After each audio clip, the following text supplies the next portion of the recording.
Mi nombre es Esperanza. Tengo 82 años y hoy decidí contar una historia que guardo cerca de mi corazón desde hace más de medio siglo. Ayer encontré entre los papeles viejos de la cómoda un rosario de madera oscura, de esos que los sacerdotes llevan atado a la cintura. Sus cuentas están desgastadas por el tiempo y la oración, y mientras las sostenía en mis manos temblorosas, todos los recuerdos volvieron a inundarme. Es extraño cómo un simple objeto puede contener tanto peso, tanta verdad oculta.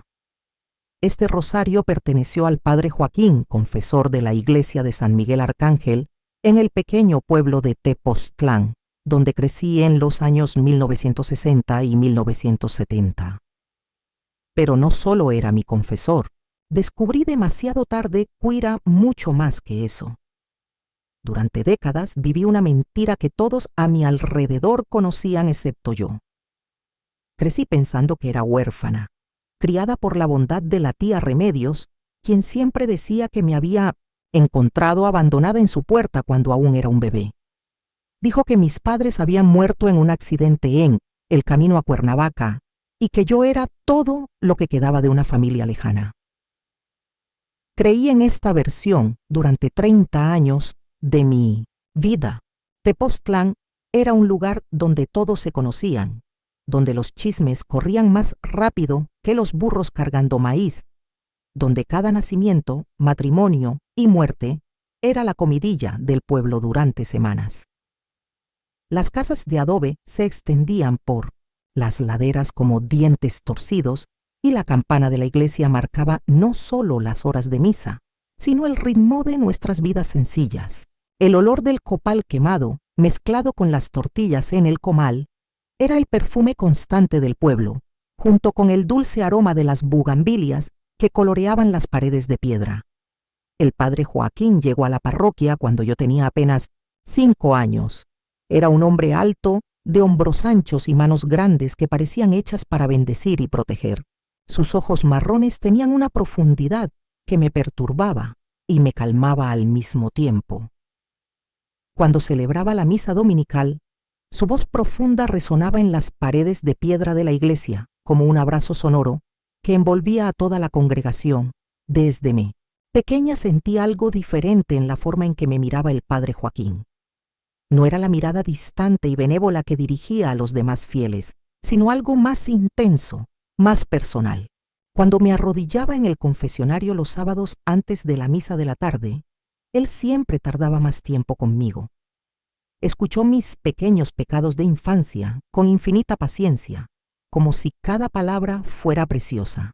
Confesé haberle mentido a la tía Remedios sobre haber roto un plato, o haberme enfadado cuando las otras chicas se burlaban de mi vestido remendado en la escuela. Me daba penitencias ligeras, 3 avemarías o 2 padrenuestros, pero siempre terminaba diciendo que Dios tenía planes especiales para mí. Esas palabras siguieron resonando en mi mente durante días. Los demás niños del pueblo recibían consejos genéricos, pero conmigo parecía tener una sabiduría particular. Después de la misa dominical, cuando los fieles se dispersaban por las calles, empedradas comentando los sermones y planeando su almuerzo familiar, el padre Joaquín siempre encontraba un momento para hablar conmigo. Me preguntó por mis estudios, si la tía Remedios estaba bien, si necesitaba algo. Estos encuentros casuales siempre tenían lugar cerca de la fuente en el centro de la plaza, donde las mujeres lavaban la ropa por la mañana y los niños jugaban al escondite entre las antiguas piedras. Había algo protector en esos momentos, como si fuera un ángel de la guarda materializado en una sotana negra. Crecí sintiéndome como si tuviera un ojo especial cuidándome, incluso sin entender completamente por qué. Las tardes de domingos se volvieron sagradas para mí no solo por la misa, sino por estos breves encuentros que me llenaban de un extraño sentido de pertenencia. Cuando otras chicas se quejaban de que sus padres eran demasiado estrictos, yo envidiaba en secreto esa severidad paterna. La tía Remedios me amaba, de eso no tenía duda, pero su amor tenía sabor a obligación, a caridad cristiana. el interés del sacerdote parecía venir de un lugar diferente, más profundo y más misterioso. Si te está gustando esta historia, suscríbete al canal y deja un comentario si tú también tuviste a alguien especial que te cuidó a la distancia.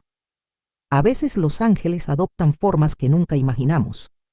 Durante los años siguientes, esta atención especial se fue intensificando gradualmente. El padre Joaquín comenzó a prestarme libros de su biblioteca personal, obras que iban más allá de simples oraciones y catecismo básico. Me dio un ejemplar de la poesía de Sor Juana Inés de la Cruz, diciendo que yo era bastante inteligente para entender versos complejos y elaborados. Cuando cumplí 12 años, me regaló un pequeño rosario de cuentas de madera clara, diciendo que había sido bendecido especialmente para mí. Siempre lo llevaba en el bolsillo de mi uniforme escolar, como un talismán protector que me conectaba con algo más grande. La tía Remedios era una mujer pequeña y arrugada, con las manos callosas, de trabajar la tierra y hacer las tareas domésticas. Se teñía el fino bigote con tinte negro para el cabello todas las semanas y usaba vestidos floreados que olían a jabón de ceniza y agua de rosas. Nuestra casa era sencilla, 2 cuartos de adobe con techo de teja roja, un pequeño patio atrás, donde criábamos gallinas y cultivábamos quelites y jitomates. La cocina era simplemente una estufa de leña contra la pared, con ollas de barro colgadas de ganchos de hierro oxidados. Dormimos en la misma cama hasta que cumplí 15 años, cuando ella me preparó una estera en el suelo frío de la habitación principal. Las noches eran heladas en las montañas de Morelos y me cubrí con un rebozo de lana que supuestamente había pertenecido a mi madre biológica. La tía Remedios trabajaba como lavandera para las familias más ricas del pueblo, cargando enormes bultos de ropa sucia hasta el río que atravesaba Tepoztlán como una cicatriz plateada que serpenteaba entre las rocas. La acompañaba en las frías mañanas de sábado, ayudando a fregar las camisas de los hombres en las lisas piedras de la orilla del río, escuchando las interminables conversaciones de las otras mujeres sobre matrimonios concertados, partos complicados y los pequeños escándalos que sacudían nuestras vidas aparentemente pacíficas. Fue en estas ocasiones cuando más sentí la dolorosa ausencia de una historia familiar propia. Las otras chicas hablaron de las divertidas costumbres de sus padres, de las recetas secretas de sus abuelas, transmitidas de generación en generación, y de las tradiciones familiares que se repetían cada año durante las festividades religiosas. Yo simplemente escuchaba en silencio, a veces inventando pequeños recuerdos de padres imaginarios para no sentirme completamente fuera de lugar en el grupo. Pero había algo extraño que noté en las conversaciones de las lavanderas cuando pensaban que no estaba prestando atención. Bajaron la voz cuando mencionaron mi nombre, intercambiaron miradas significativas y cambiaron rápidamente de tema si me acercaba demasiado. Doña Esperanza, la comerciante más antigua del mercado, siempre me daba fruta extra cuando pasaba con tía Remedios, y sus manos temblaban ligeramente mientras me entregaba las naranjas maduras. Doña Consuelo, que vendía flores a la entrada de la iglesia, me bendecía con agua bendita cada vez que me veía, murmurando suaves oraciones que no podía descifrar del todo. Estas pequeñas bondades me confundían, porque parecían llevar consigo un peso de conocimiento secreto que no podía comprender. La tía Remedios siempre cambiaba de tema cuando le preguntaba por qué la gente me trataba diferente, con una extraña mezcla de lástima y excesivo cariño. Ella seguía diciendo que yo era una chica bendecida, que Dios me había puesto en su camino por alguna razón divina que un día sería revelada. Pero sus ojos huían de los míos cuando decía esas palabras, como si estuviera ocultando algo demasiado importante para ser revelado en ese momento de mi inocente infancia. Cuando cumplí 16 años, comencé a trabajar en la casa de doña Carmen, la esposa del comerciante más próspero de Tepoztlán. Necesitaba una muchacha que la ayudara con las tareas de la casa y cuidara a sus 3 hijos pequeños. Su casa estaba en la parte alta del asentamiento, construida con piedras más grandes y mejor cortadas que nuestras sencillas casas de adobe. Tenía un patio central con una fuente de azulejos azules y blancos, donde crecían jazmines que perfumaban todo el espacio con su dulce y envolvente fragancia. Doña Carmen era una mujer elegante, vestida siempre con faldas amplias y blusas de encaje blanco, el cabello recogido en elaborados moños que ella misma hacía cada mañana frente a un espejo ovalado con marco dorado. Ella me trató con amabilidad, pero siempre mantuvo una distancia respetuosa que dejaba claro dónde me ubicaba en esa jerarquía social bien definida. Me despertaba antes del amanecer para encender el fuego de la cocina, hacer café y calentar tortillas para el desayuno de la familia. Luego ayudaba a vestir a los niños, peinaba a las niñas con cintas de colores y llevaba al niño más pequeño a jugar al patio mientras doña Carmen se encargaba de las tareas de la casa. Las tardes se pasaban limpiando las habitaciones, lavando ropa fina y preparando la cena. Fue un trabajo duro, pero me sentí útil e independiente por primera vez en mi vida. Lo que más me llamó la atención de esa casa fueron las constantes visitas que recibía doña Carmen.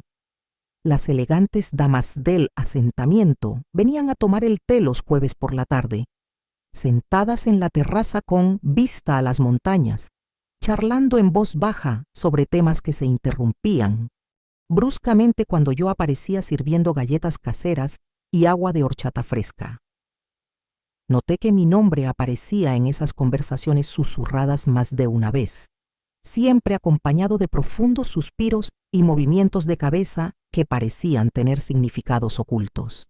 Una tarde, mientras ordenaba las habitaciones, escuché accidentalmente una conversación que cambiaría para siempre mi percepción de mi propia historia. Doña Carmen estaba hablando con su comadre, doña Esperanza, la misma que me dio fruta extra, en el mercado. Hablaron de una mujer llamada María Dolores, que había muerto demasiado joven, dejando atrás una hija pequeña que tuvo que ser criada por otros. Mencionaron que esta niña creció sin saber la verdad sobre sus orígenes, protegida por un secreto que medio pueblo conocía, pero que nadie tenía el valor de revelar. Mi corazón empezó a latir más rápido cuando me di cuenta de que estaban hablando de mí, aunque no mencionaron mi nombre directamente.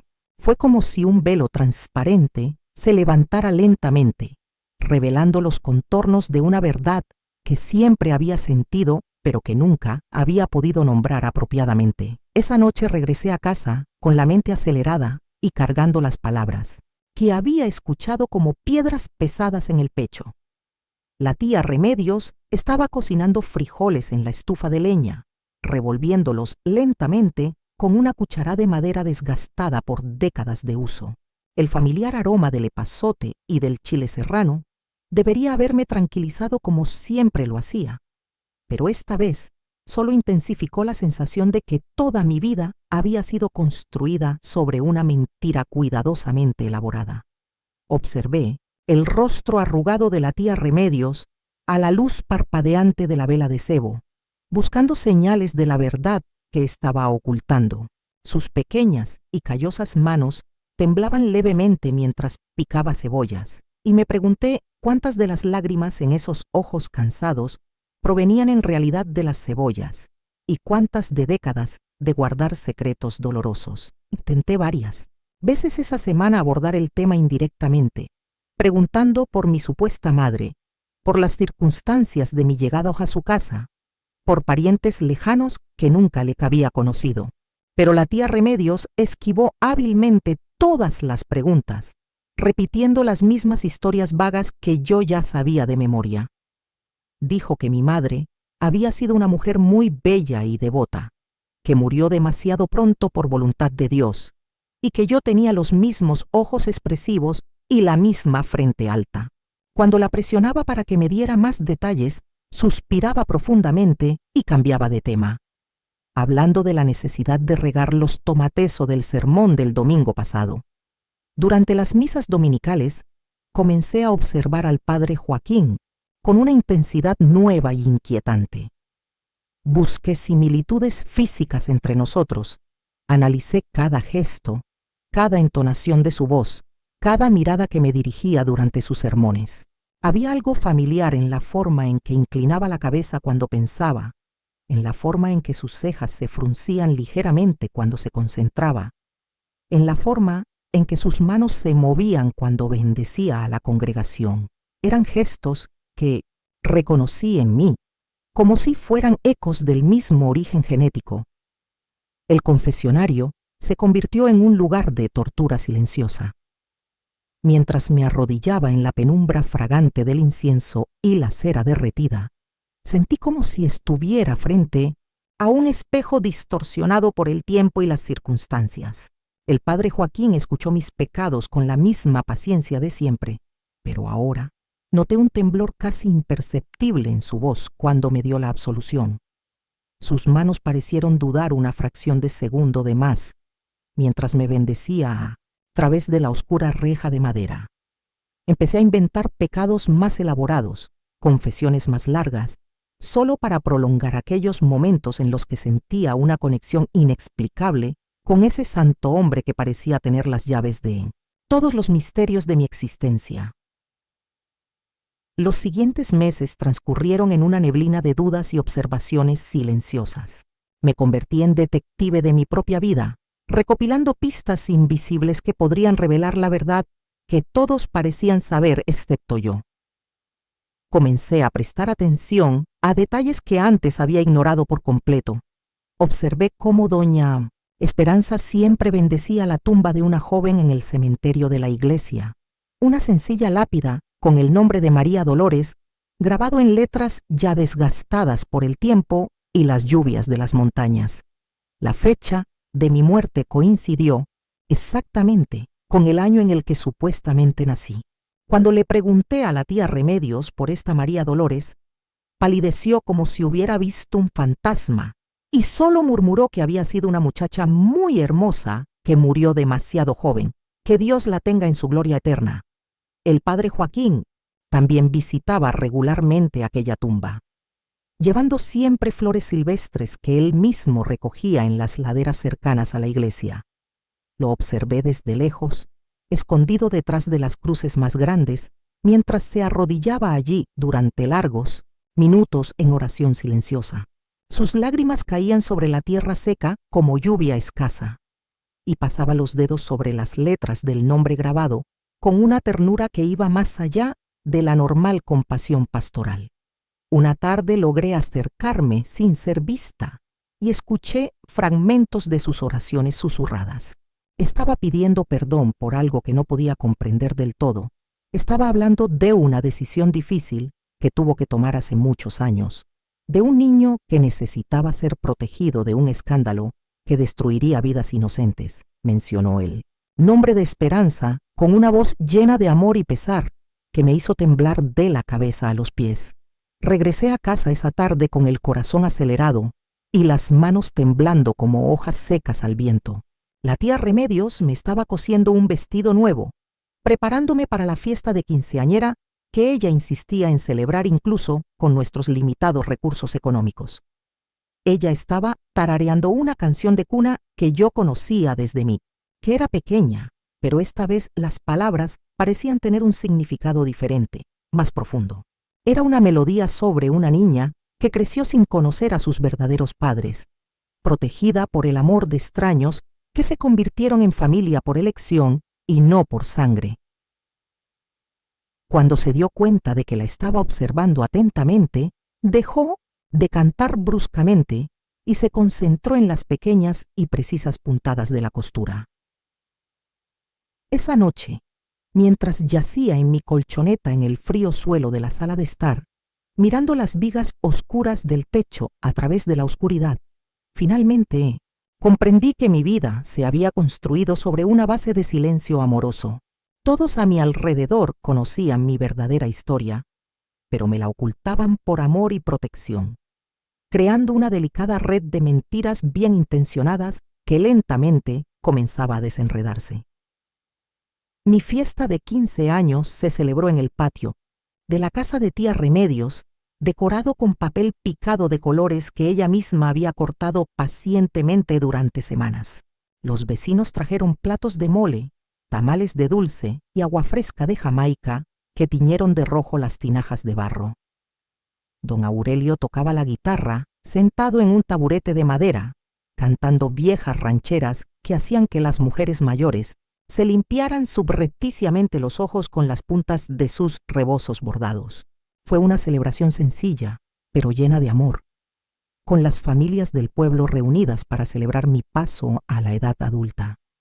El padre Joaquín apareció a última hora de la tarde, como era su costumbre en todas las celebraciones importantes de la comunidad. Llevaba en mis manos un regalo envuelto en papel de seda blanco, atado con una cinta azul claro que combinaba con el color de mi nuevo vestido.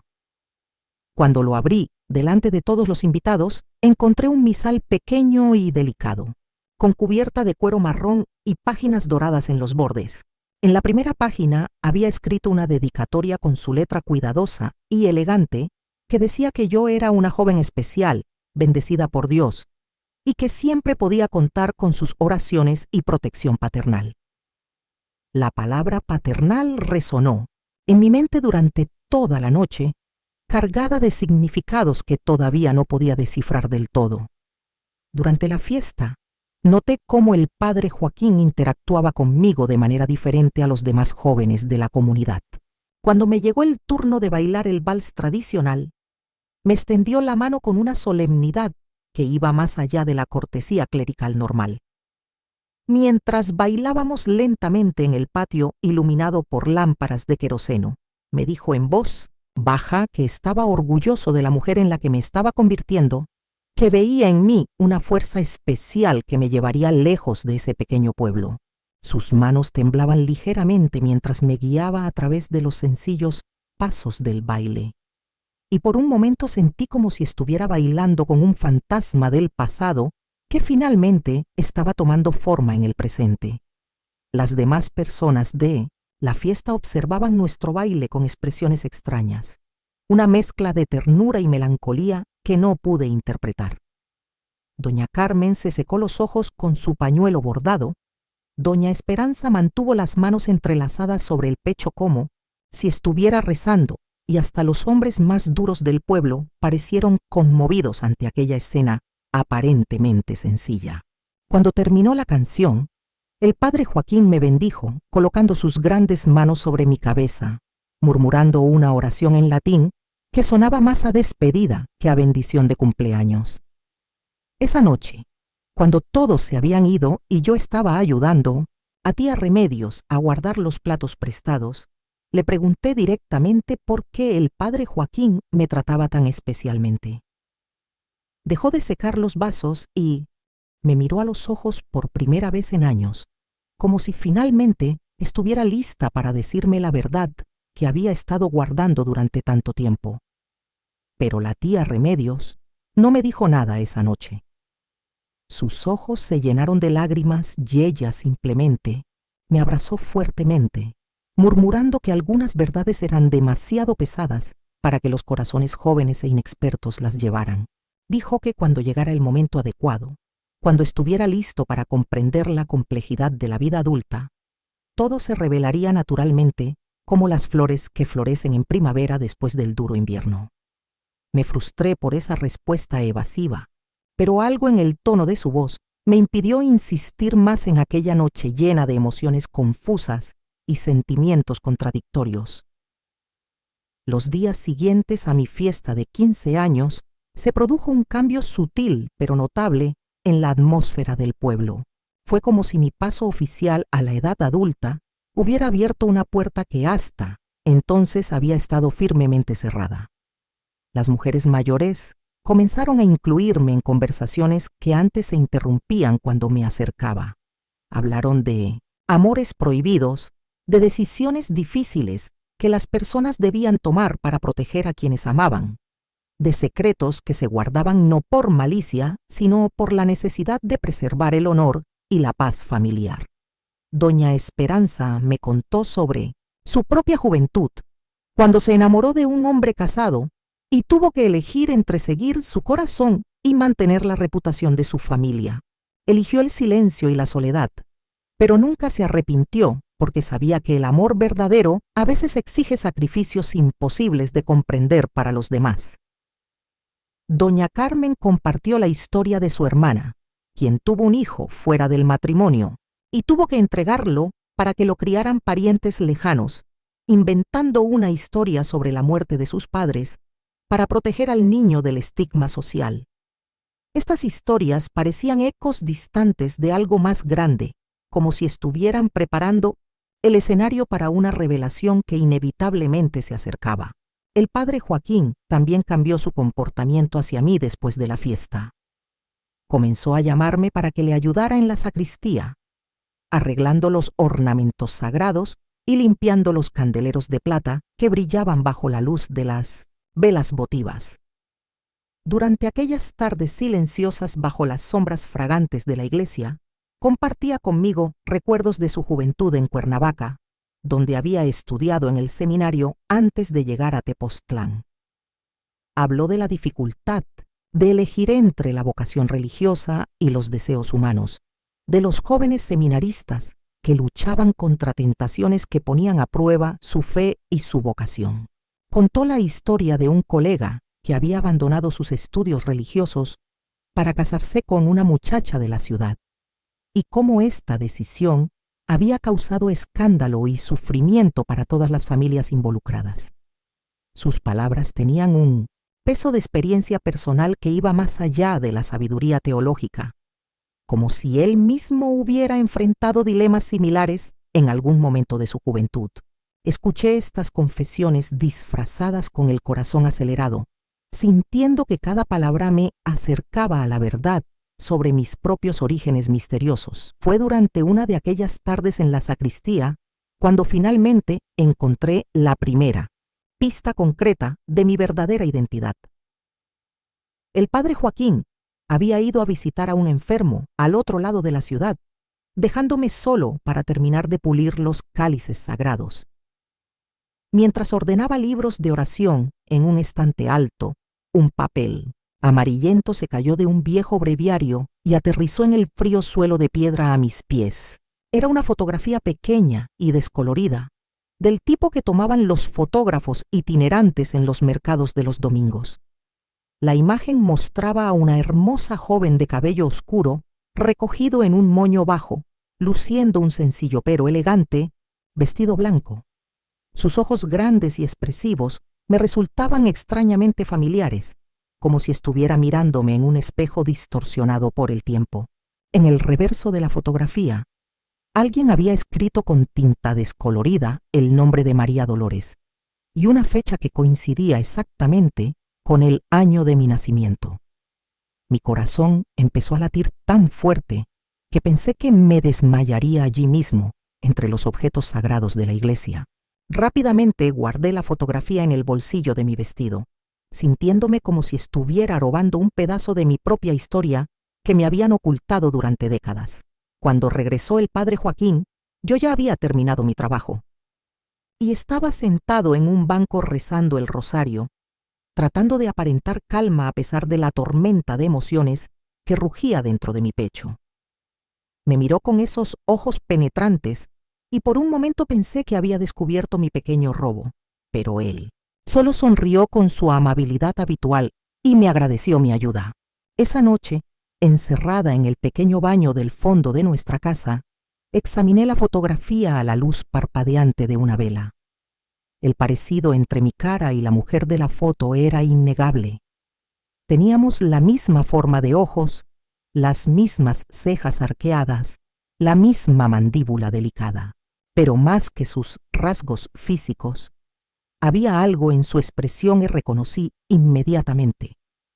Era la misma melancolía que veía reflejada en el espejo cada mañana, la misma sensación de incompletitud que me había acompañado desde niña. Durante los siguientes días, llevé la foto conmigo como un amuleto secreto, tocándola en mi bolsillo cada vez que me sentía perdido o confundido. Comencé a hacer preguntas más directas a las personas mayores del pueblo, mencionando el nombre de María Dolores y observando sus reacciones. Algunos fingieron no recordarlo, otros cambiaron rápidamente de tema, pero todos mostraron una evidente incomodidad que confirmó mis crecientes sospechas. Doña Esperanza palideció cuando mencioné el nombre y se santiguó 3 veces, murmurando que algunas almas necesitaban oraciones especiales para encontrar la paz en el más allá. Era obvio que María Dolores no era una simple conocida del pueblo, sino alguien cuya historia estaba íntimamente conectada con mi propia existencia, de maneras que aún no podía comprender del todo. Descubrir la fotografía cambió por completo mi perspectiva sobre todo lo que me rodea. Comencé a investigar discretamente la vida de María Dolores, haciendo preguntas casuales aquí y allá, juntando fragmentos de información como quien arma un rompecabezas complejo y delicado.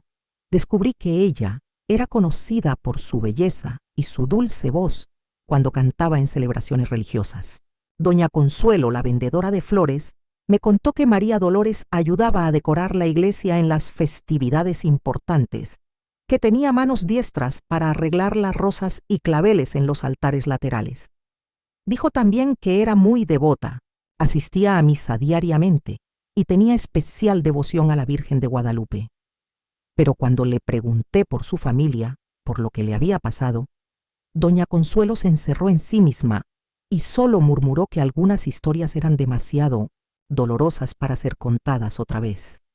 Durante la misa, comencé a observar al padre Joaquín con una intensidad nueva y inquietante.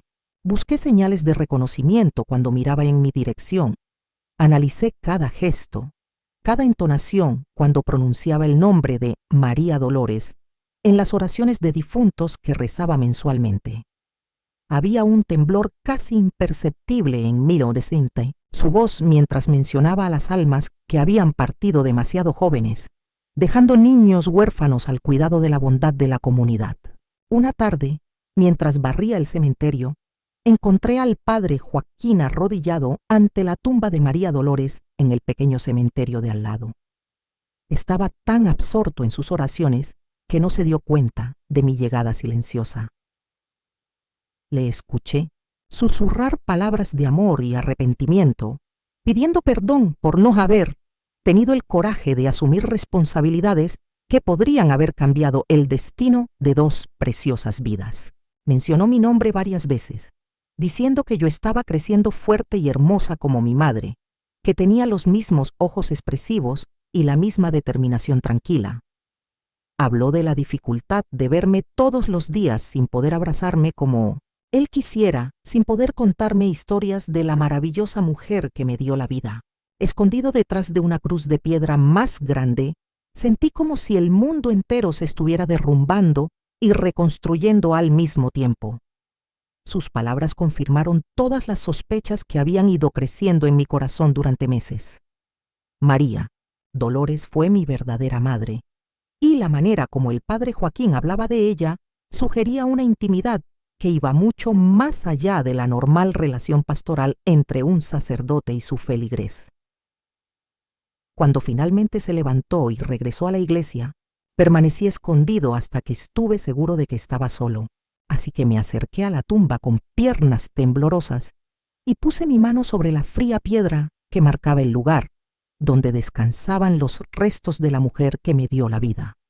Por primera vez hablé con mi verdadera madre y le conté mi confusión, mis miedos, mi desesperada necesidad de saber toda la verdad sobre nuestra historia familiar.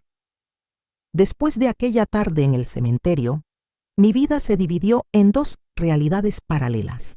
Durante el día, seguía siendo la misma Esperanza de siempre, ayudando a tía Remedios con las tareas de la casa, trabajando en casa de doña Carmen, cumpliendo con mis obligaciones religiosas con aparente normalidad.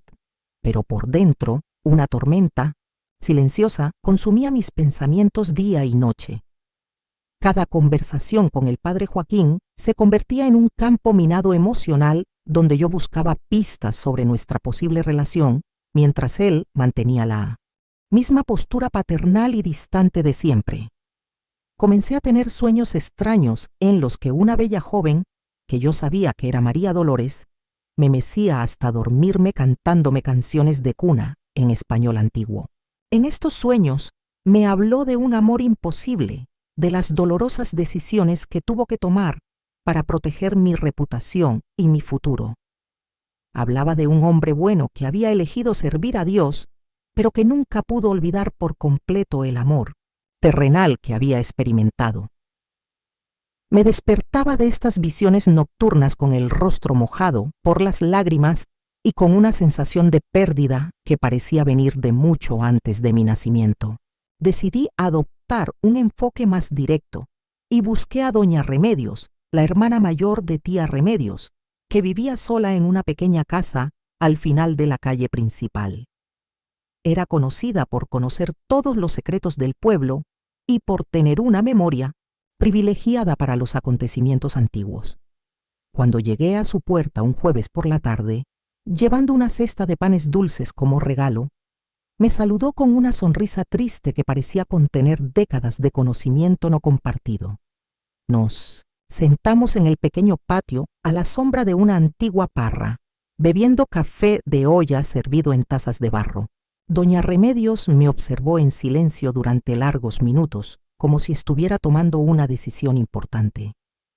Finalmente, suspiró profundamente y dijo que había llegado el momento de conocer mi verdadera historia, que guardar secretos durante tanto tiempo se estaba convirtiendo en una carga insoportable para toda la familia. Dijo que María Dolores había sido su sobrina querida, una muchacha de 17 años llena de vida y sueños, que se enamoró perdidamente de un joven seminarista que estudiaba en Cuernavaca y venía a pasar las vacaciones a Tepoztlán. Su romance fue intenso pero breve, oculto a los ojos de la comunidad conservadora que nunca aprobaría una relación entre una chica soltera y un futuro sacerdote. Cuando María Dolores descubrió que estaba esperando un bebé, el joven seminarista se enfrentó a la decisión más difícil de su vida.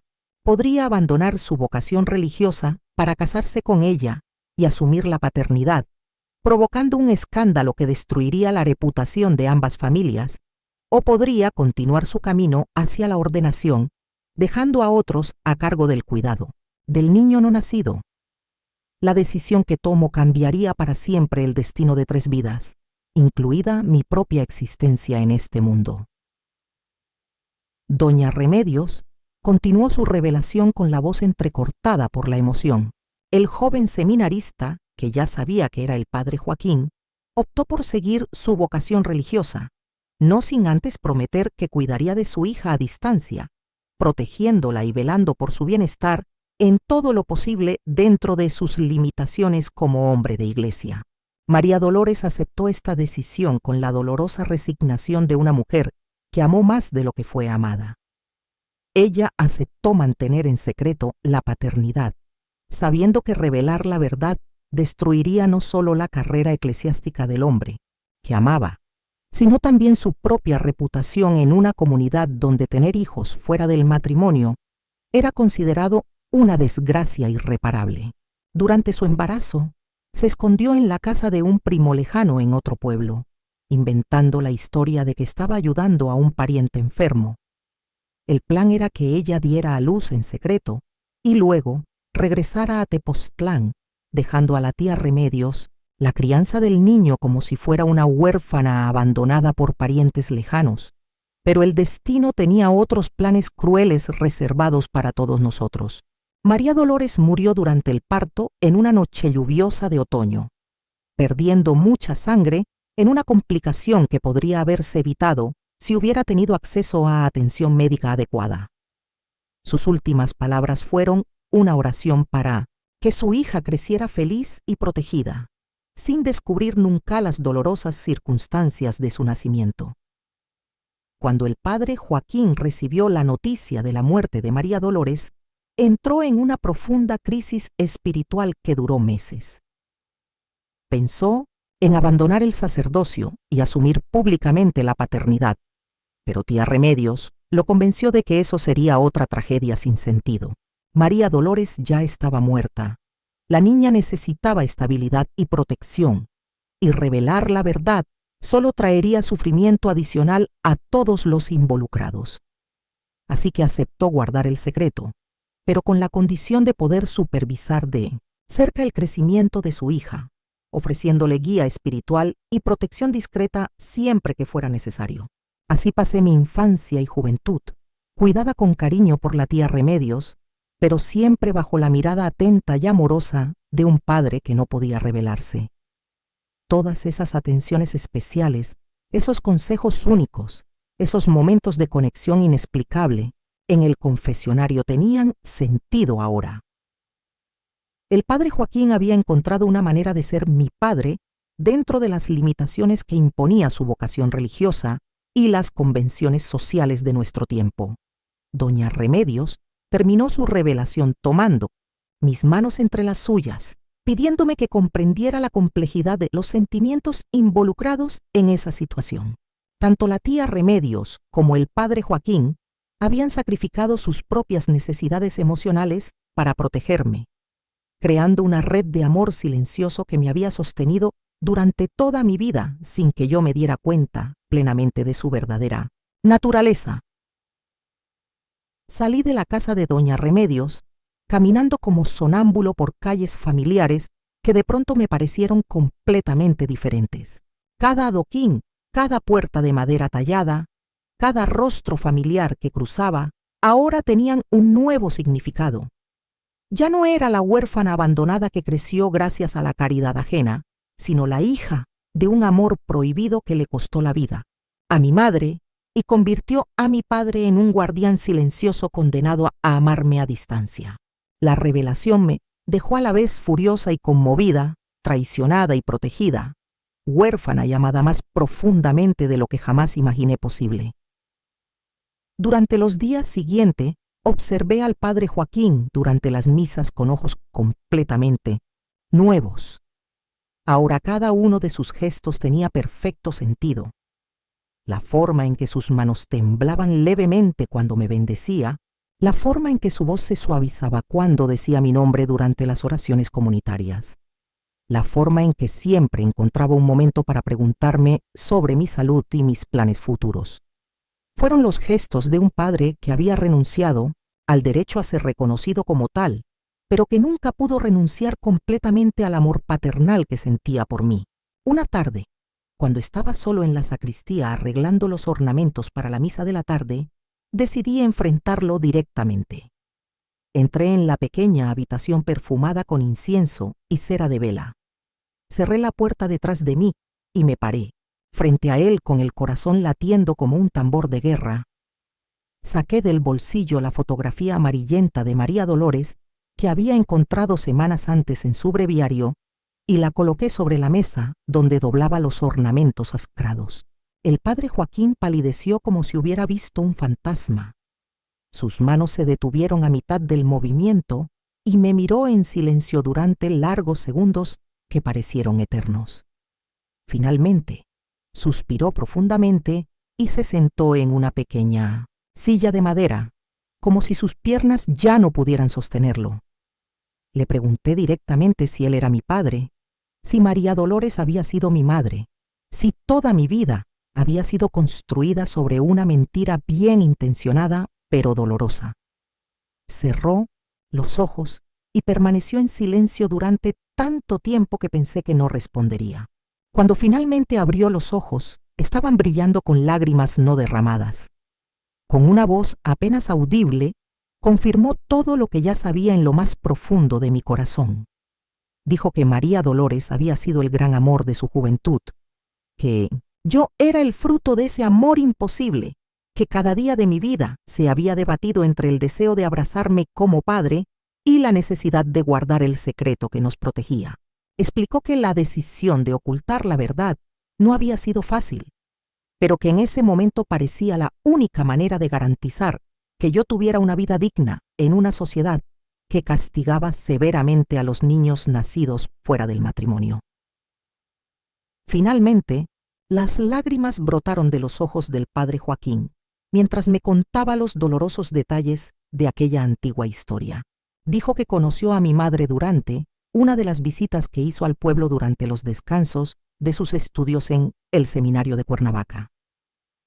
Ella cantaba en el coro de la iglesia con una voz tan pura y melodiosa que parecía venir directamente de Los Ángeles.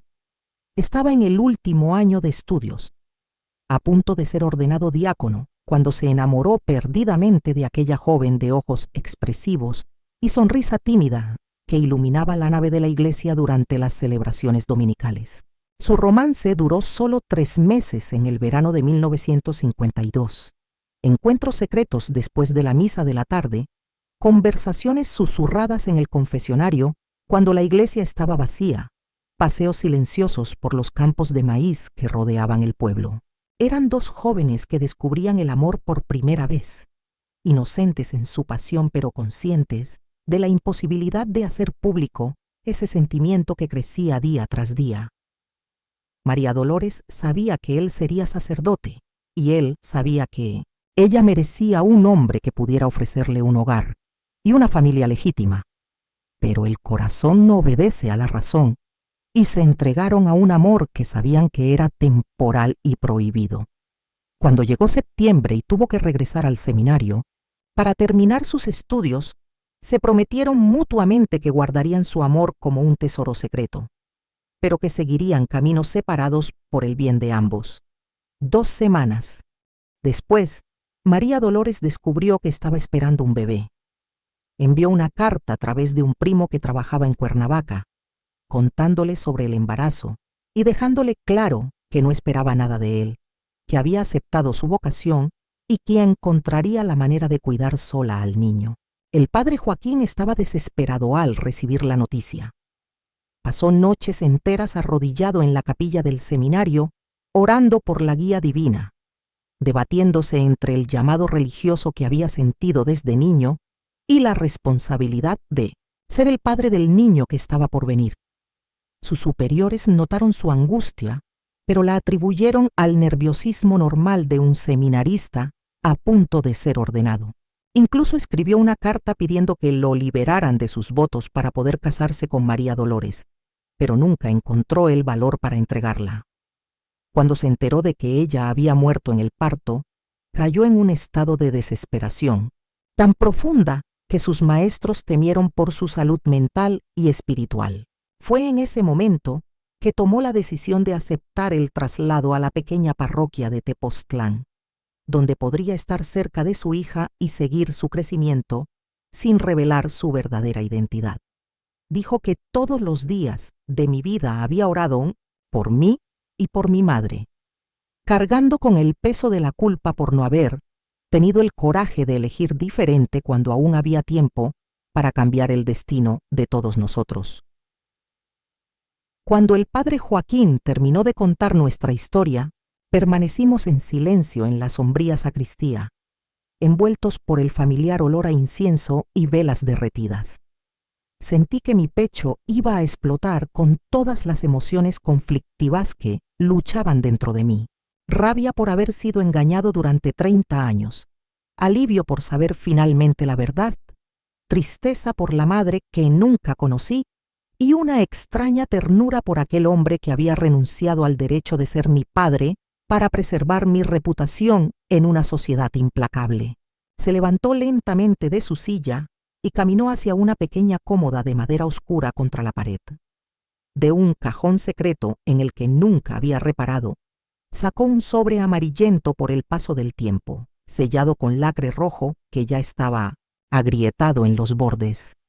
Dije que eran cartas que mi madre me había escrito antes de morir, dictadas a una partera que sabía leer y escribir, con la esperanza de que algún día yo pudiera conocer sus sentimientos y pensamientos durante los meses de embarazo.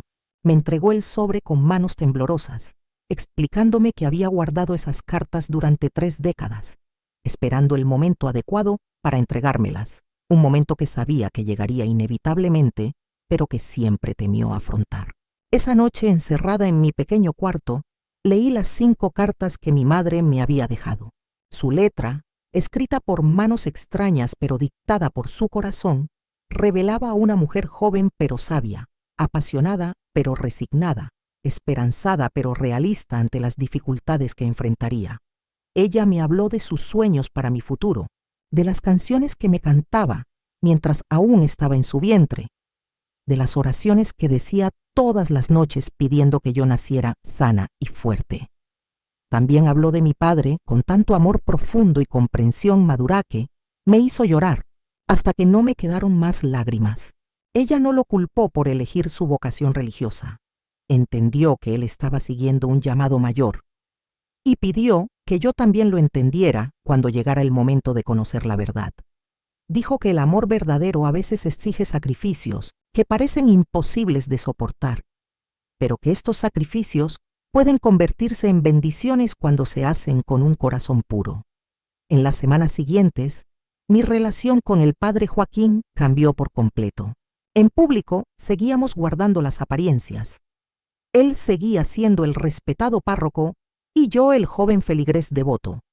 Pero cuando estábamos solos en la iglesia o en la sacristía, permitíamos que una intimidad paternal y filial finalmente floreciera después de décadas de represión. Me contó historias sobre mi madre, sobre cómo se reía cuando estaba feliz, sobre sus hábitos y peculiaridades, sobre los sueños que tenía para nuestra familia imposible. Yo, a mi vez, compartí con él mis miedos, mis esperanzas, mis planes de futuro, sintiendo por primera vez en mi vida el consuelo de tener un verdadero padre que me aconsejara y me protegiera. Los meses que siguieron a nuestra revelación mutua fueron los más felices de mi vida hasta ese momento. Por primera vez sentí que realmente pertenecía a alguien, que tenía raíces profundas que iban más allá de la caridad de tía Remedios. El padre Joaquín comenzó a enseñarme cosas que normalmente un padre le enseñaría a su hija, pero de manera discreta y cuidadosa para no despertar sospechas en la comunidad. Me prestó libros de su biblioteca personal, obras de filosofía y literatura que ampliaron mis horizontes mucho más allá de los límites de la pequeña ciudad. Me enseñó sobre historia, sobre geografía, sobre el gran mundo que existía más allá de las montañas de Morelos. Estos momentos de aprendizaje se volvieron sagrados para ambos, oportunidades de recuperar parte del tiempo perdido que habíamos pasado viviendo como extraños. Durante la misa dominical, desarrollamos un lenguaje silencioso de miradas y gestos sutiles que solo nosotros dos entendíamos. Cuando me bendecía durante la comunión, sus manos se detenían un segundo más sobre mi cabeza, transmitiéndome todo el amor paternal que no podía expresar con palabras.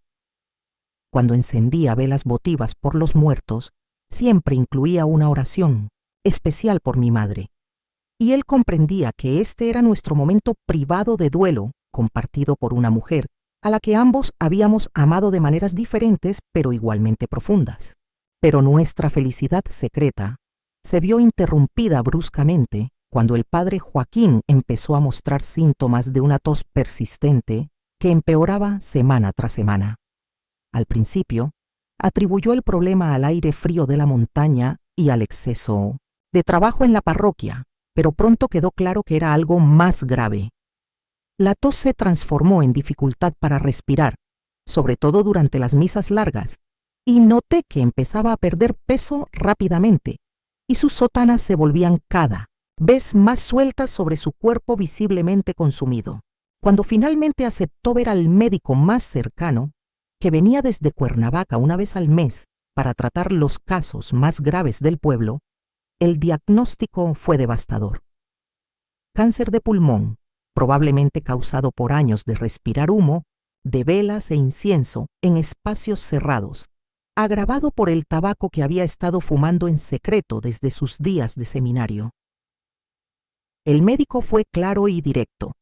Dijo que era una enfermedad que progresaba rápidamente y que le quedaban quizás 6 meses de vida, 1 año como máximo si Dios era misericordioso. Esa noche, cuando recibí la noticia por medio de la tía Remedios, quien había sido informada discretamente por doña Carmen, sentí como si el mundo se derrumbara por segunda vez en mi vida. Acababa de encontrar a mi verdadero padre después de 3 décadas de separación forzada, y ahora el cruel destino estaba a punto de arrebatarme de él nuevamente, esta vez para siempre. La dolorosa ironía de la situación me dejó amargado y enojado con un Dios que parecía disfrutar probando los límites de la resistencia humana.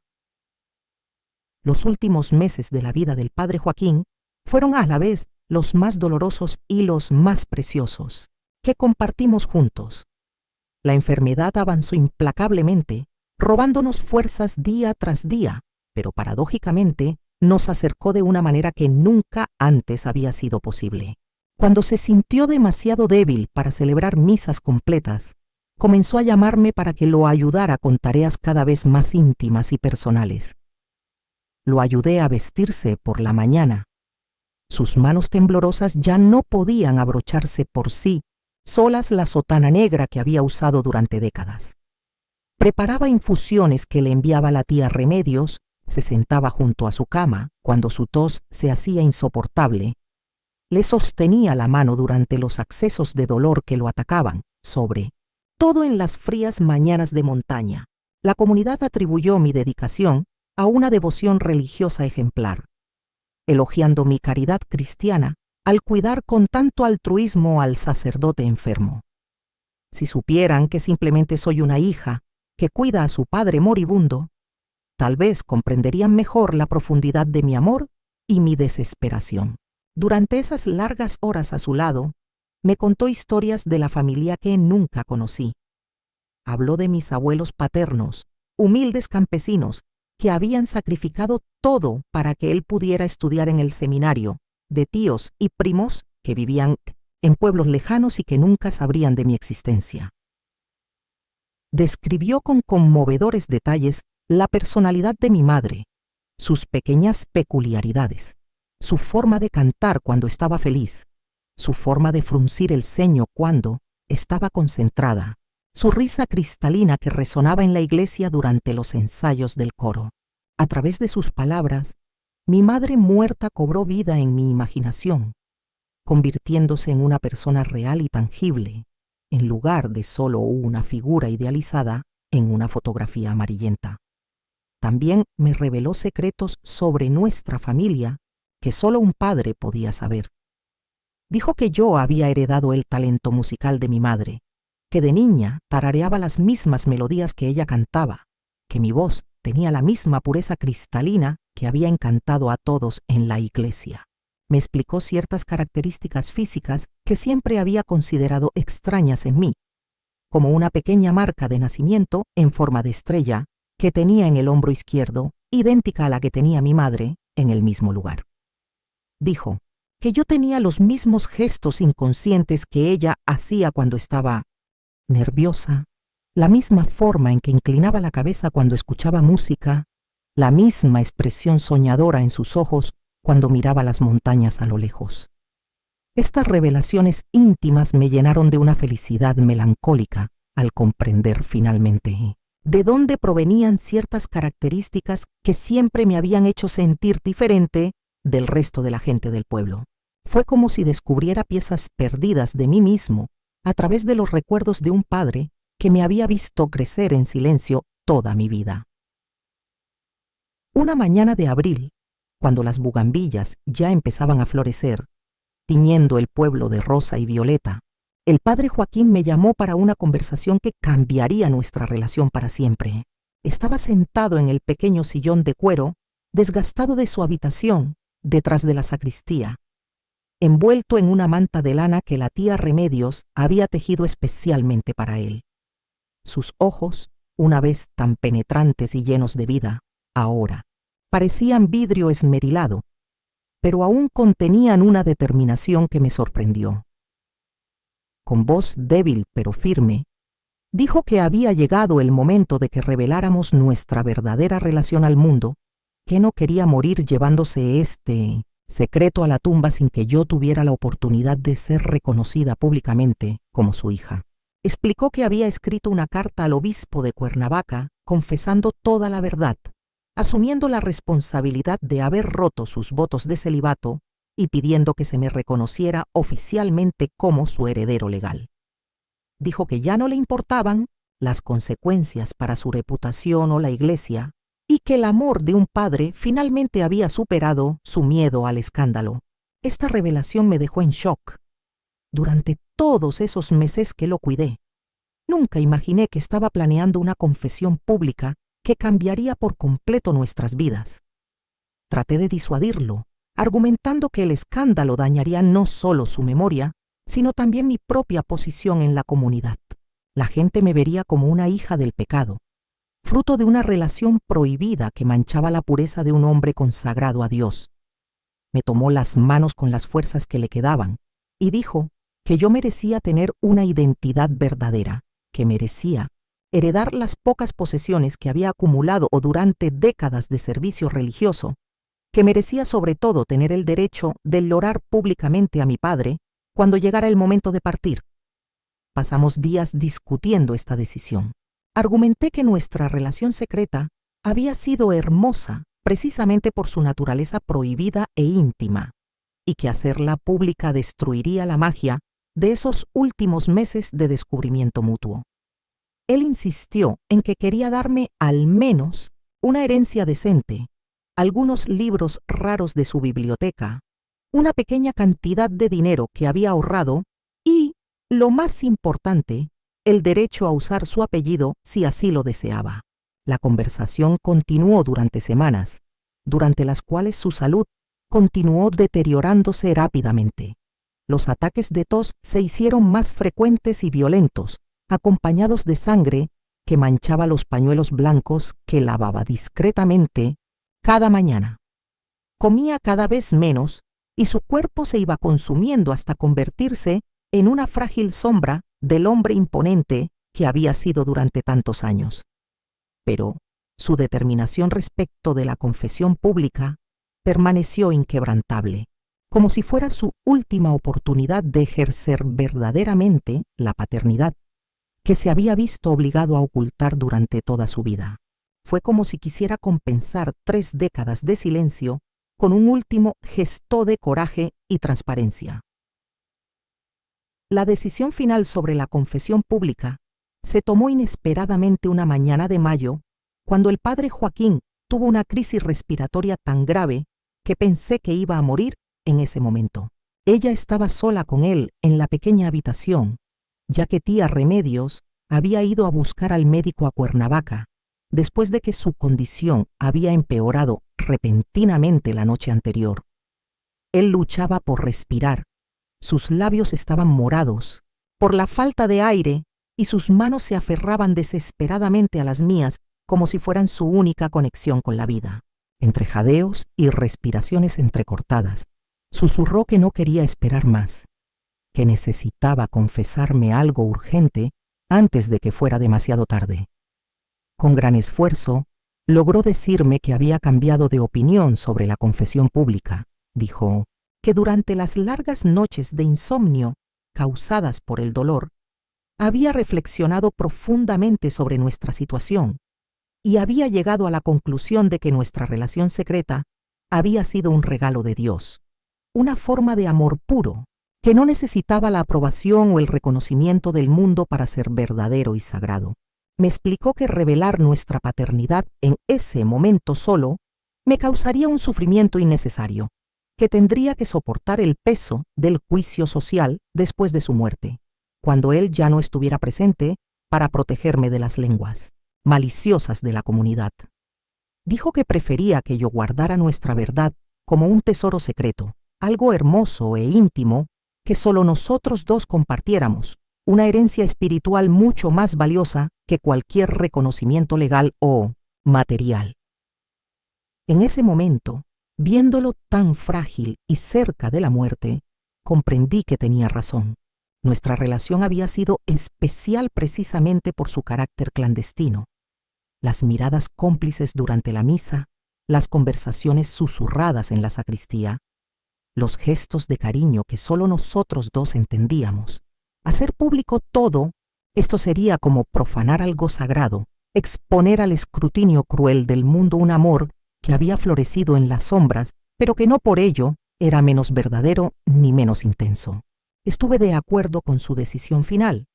prometiendo que mantendría nuestra historia como un preciado secreto, que honraría su memoria no como un escándalo público, sino como una hija que había tenido el privilegio de conocer el amor paternal más puro y desinteresado posible.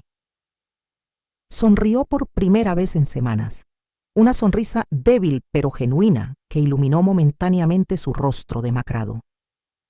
Dijo que se sentía en paz con esta decisión, que podía morir en paz sabiendo que yo entendería para siempre cuánto me había amado, incluso en los momentos en que se vio obligado a ocultar ese amor detrás de la máscara de la autoridad clerical.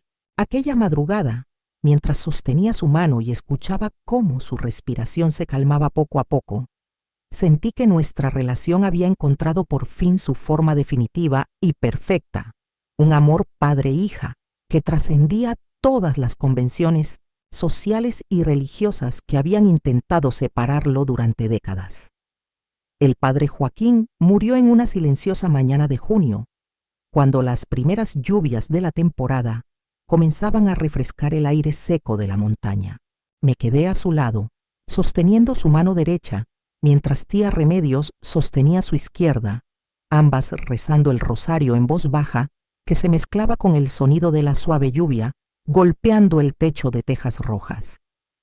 Había pasado los últimos 3 días en una especie de estado semiconsciente, murmurando oraciones en latín intercaladas con palabras de amor dirigidas a mi madre y a mí. De vez en cuando abría los ojos y me miraba con una expresión de reconocimiento y ternura que me rompía el corazón. Sus últimas palabras conscientes fueron una bendición susurrada, pidiendo que Dios me protegiera siempre y que un día pudiera reunirme con él y mi madre en una dimensión donde los amores imposibles finalmente pudieran realizarse sin restricciones ni juicios. Cuando finalmente su respiración se detuvo, a las 5 de la mañana de un lunes lluvioso, sentí como si una parte esencial de mi alma se hubiera ido con él.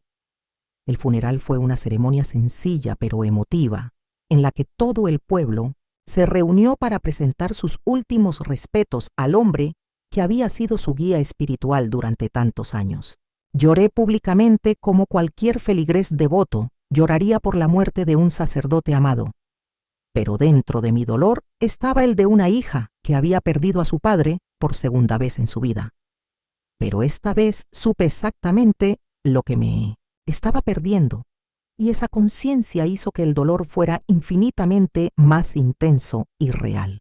Durante la misa funeral, miré su rostro sereno en la sencillez del ataúd de madera pálida y recordé todas las veces que esos labios habían pronunciado bendiciones especiales solo para mí, todas las veces que esos ojos cerrados me habían mirado con amor paternal disfrazado de cuidado pastoral.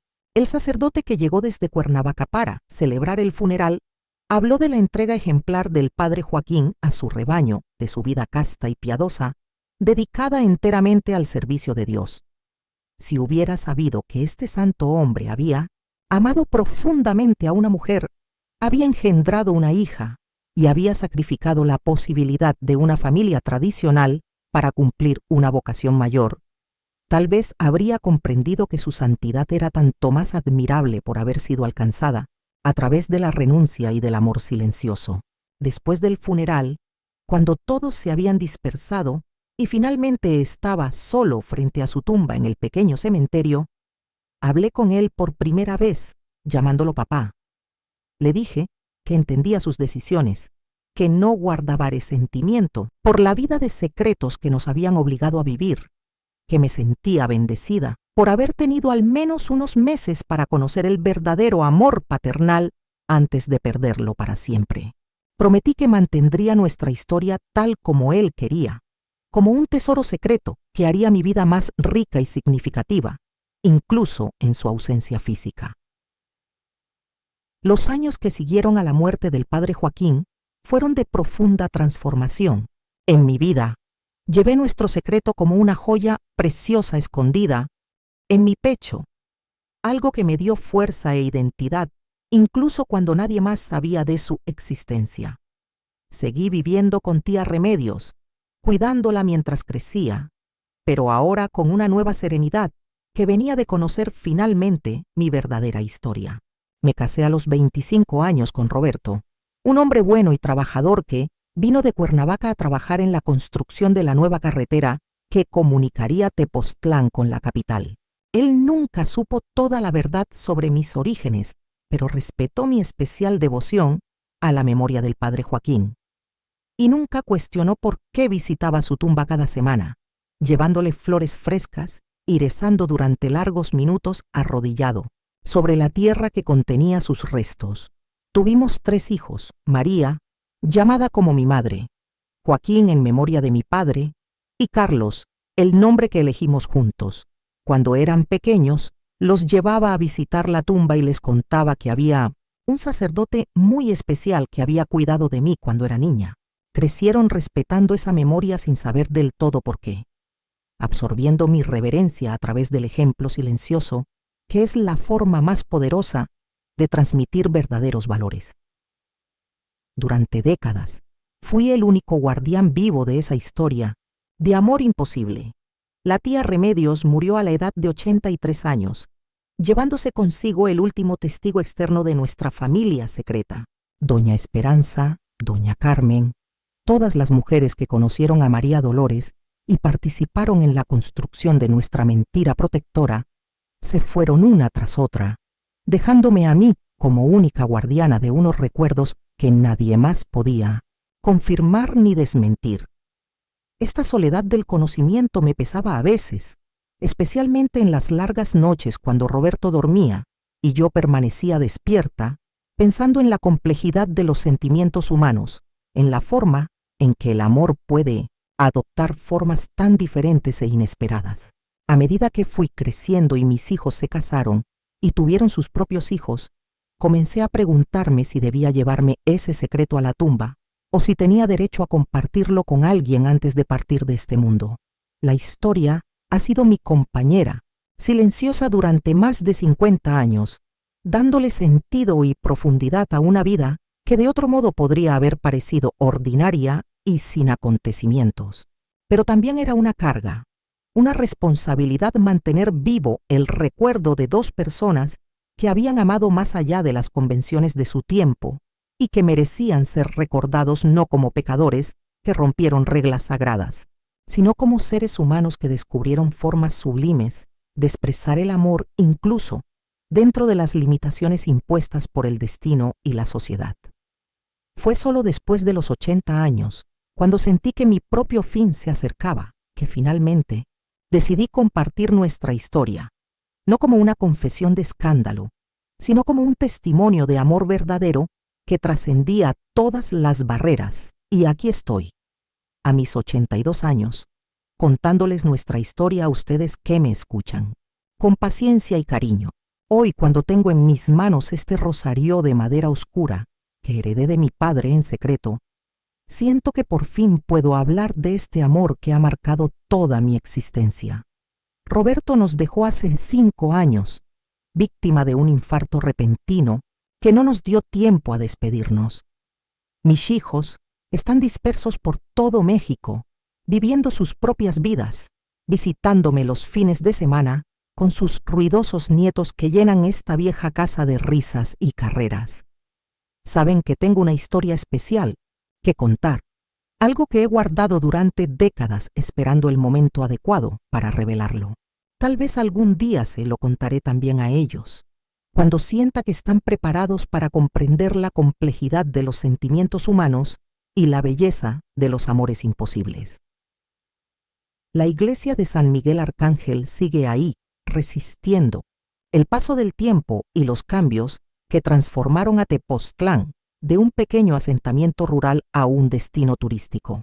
Un joven sacerdote celebra ahora las misas, un hombre entregado que nunca sabrá que en las antiguas piedras de aquella sacristía se desarrolló una de las historias de amor más puras y dolorosas que he presenciado.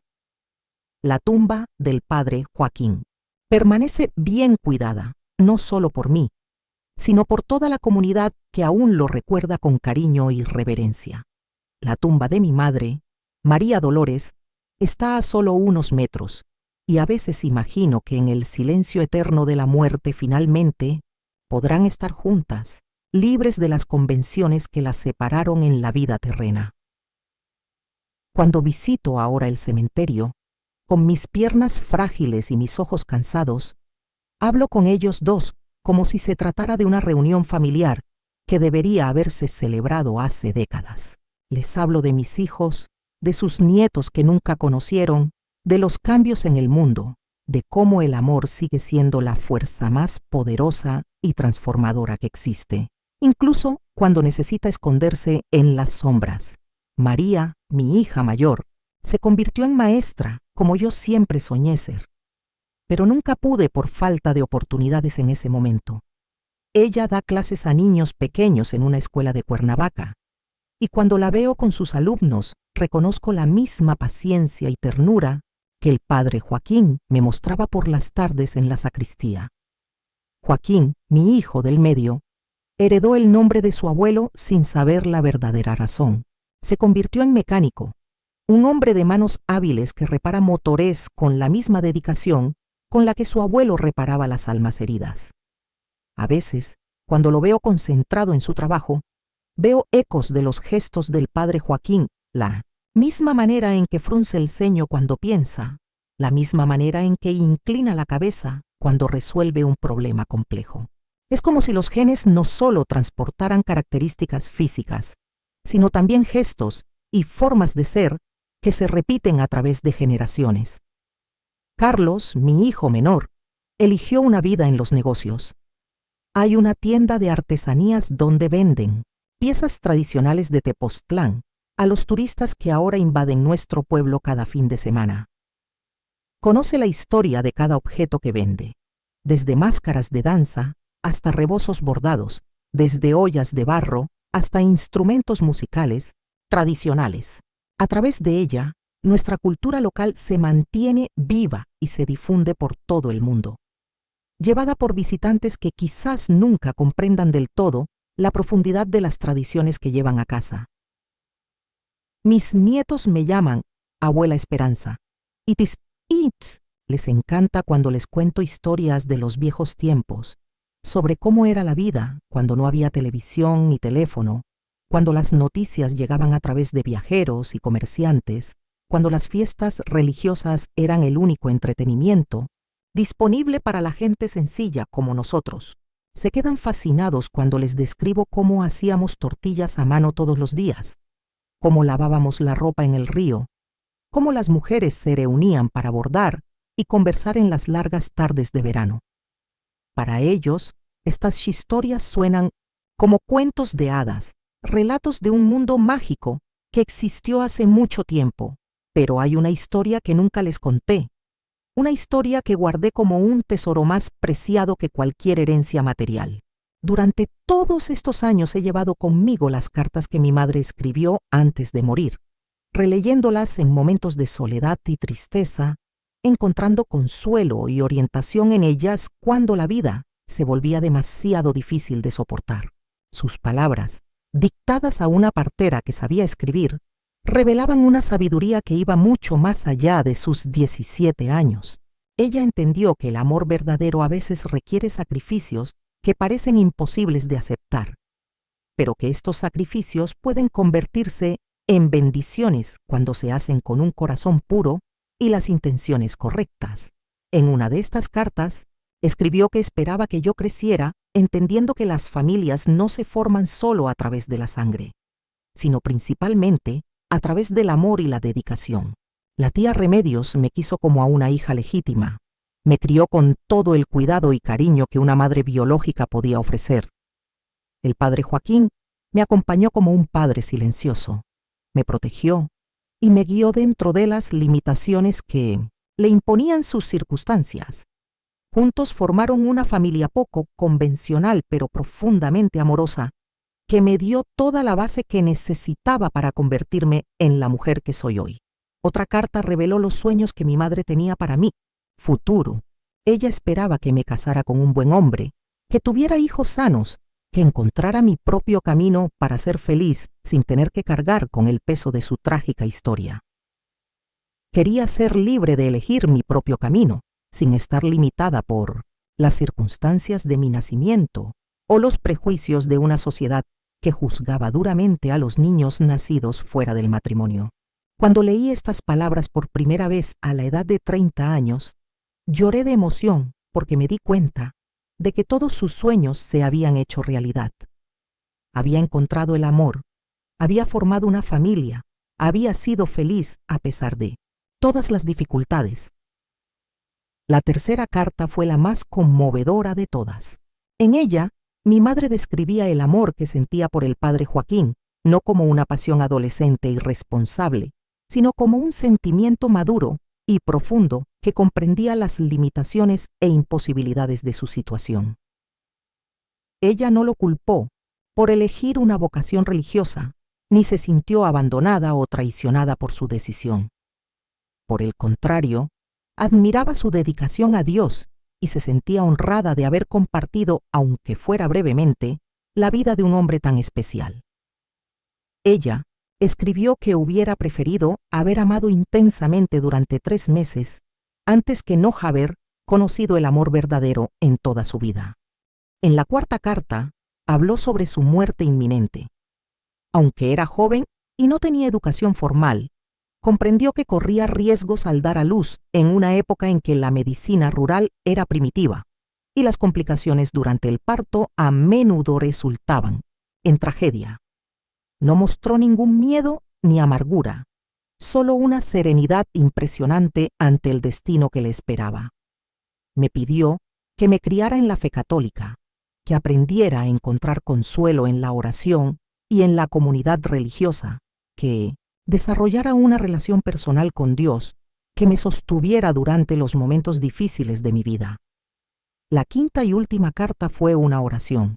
Mi madre había dictado una oración especial para mí, pidiendo a Nuestra Señora de Guadalupe que me protegiera siempre, que los ángeles me guiaran en todas las decisiones importantes, que encontrara paz y alegría, aun cuando la vida pareciera injusta o cruel. Esta oración se ha convertido en mi compañera constante a lo largo de mi existencia. Lo recité antes de casarme con Roberto, cuando nacieron mis hijos, durante las enfermedades y las dificultades económicas, en los momentos de soledad después de la muerte de Roberto. Las palabras de mi madre, susurradas a través del tiempo, me han acompañado en cada paso importante de mi viaje. Durante los años que crié a mis propios hijos, a menudo me pregunté cómo habrían sido diferentes las cosas si el padre Joaquín hubiera decidido abandonar su vocación religiosa para casarse con mi madre. Habríamos sido una familia convencional, tal vez viviendo en una casa sencilla en Cuernavaca, con él trabajando como maestro o empresario. Habría crecido conociendo a mis padres, escuchando historias sobre cómo se conocieron y se enamoraron, asistiendo a reuniones familiares con tíos y abuelos que nunca conocí. Pero al mismo tiempo, comprendí que nuestra historia especial, marcada por el secretismo y el altruismo, tenía una belleza única que una vida normal tal vez no podría ofrecer. El amor entre el padre Joaquín y mi madre se purificó a través del sufrimiento y la renuncia, convirtiéndose en algo trascendente que iba más allá de la pasión física o del deseo de formar una familia tradicional. Se amaron de una manera que pocas parejas convencionales pueden experimentar, un amor que ha sobrevivido a la separación, a la muerte, al tiempo y a las convenciones sociales. Este amor se materializó en mí, en mi existencia como prueba viviente de que dos seres humanos pueden conectarse tan profundamente que sus almas se fusionan, creando algo nuevo y duradero. Cuando pienso en todas las historias de amor que he conocido, durante mi larga vida, me doy cuenta de que la mayoría de ellas estuvieron marcadas por la rutina, la acomodación, los compromisos prácticos que erosionan poco a poco la pasión inicial. Parejas que se casaron por conveniencia, que permanecieron juntas por obligación social o dependencia económica, que con el paso de los años perdieron la capacidad de sorprenderse y deleitarse mutuamente. El amor de mis padres, aunque imposible y breve, permaneció eternamente puro e intenso, como una llama que nunca tuvo oportunidad de disminuir o apagarse por falta de combustible. Durante los últimos años de mi vida, desarrollé el hábito de regresar con frecuencia a los lugares que fueron escenario de nuestra historia familiar. Camino por las calles de Tepoztlán, recordando a la niña que fui, tratando de imaginar cómo se sintió mi madre cuando recorrió esos mismos caminos de piedra, llevándome en su vientre.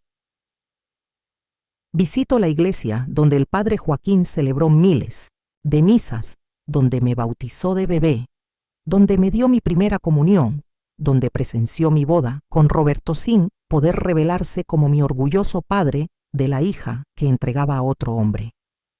La sacristía donde pasamos esos últimos y preciosos meses juntos se convirtió en un lugar sagrado para mí.